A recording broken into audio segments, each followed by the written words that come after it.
Hey y'all, this is Man's Point of View coming at you once again. This video is going to be a little serious than our previous videos. We try to inject a little humor in everything we do, but this one, it's come straight from the heart and ain't no plan about this. I'm going to tell a story, and at the end of the story, I'm going to present a challenge. I know a lot of people, especially black folks, talking about Black Lives Matter and police brutality and everything, and it's an epidemic. Hands down, black men are getting killed. Unarmed black men are getting killed way too frequently than should. Well, they shouldn't be getting killed anyway. But let me tell this story. I was picking up my son from school. I was driving up, and my son's school's right up the street, and I witnessed a young black man. Couldn't have been no more than 20 years old. He was walking towards the school with looked like a gun in his hand. And I passed him and kind of looked at it and shook it off, but it did look like a gun. And parked, waited for my son to get out of school. Son got out of school, got in the car. I'm coming back home and I see about 2 or 3 police cars out in the road. One's by the curb, one in somebody's driveway, the other one's directing traffic. So I pulled over because I want to know what's going on. And come to find out, a Good Samaritan called the cops on the guy that was walking down the street with a gun, because, you know, he's walking down the street with a gun. It's close to a school. So I'm talking to the cop. I see the poor kid. He was handcuffed on the curb, wasn't beat up, wasn't disrupted. Nothing, wasn't screaming or anything.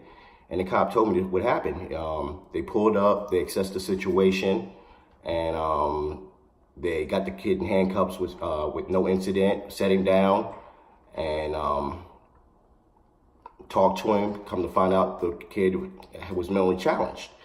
So what these cops did was call his legal guardian to come get this kid and take him home, and took the gun from it, which was a gun. It was a BB gun, but from 4 or 5 feet away, it looked like a real gun. I'm sorry, if he had came up on me, hey, I would have drew on him. You know what I'm saying? But these cops had enough trigger discipline, professionalism, and empathy and sympathy not to get out and just shoot and kill this kid.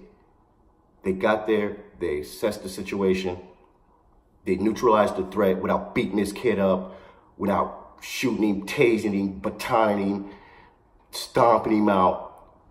And the situation was diffused. No harm, no foul, nobody got hurt. Everybody went home happy. So with that being said, if those cops can roll up on an armed suspect and defuse the situation like they did, there is no excuse why any unarmed black man should be killed. Period. Point blank. There's none. You can say anything you want to. Oh, he didn't comply, whatever.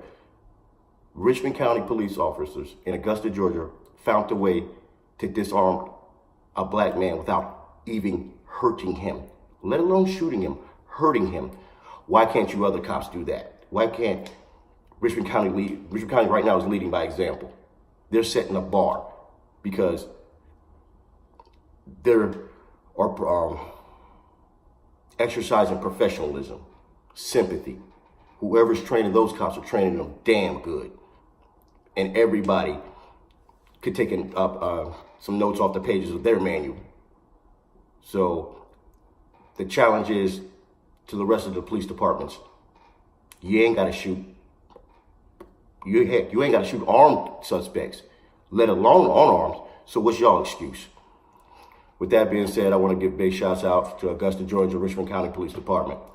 And y'all set an example what real police work and real neighborhood watch is, man. Y'all protecting all neighborhoods, not just the white ones.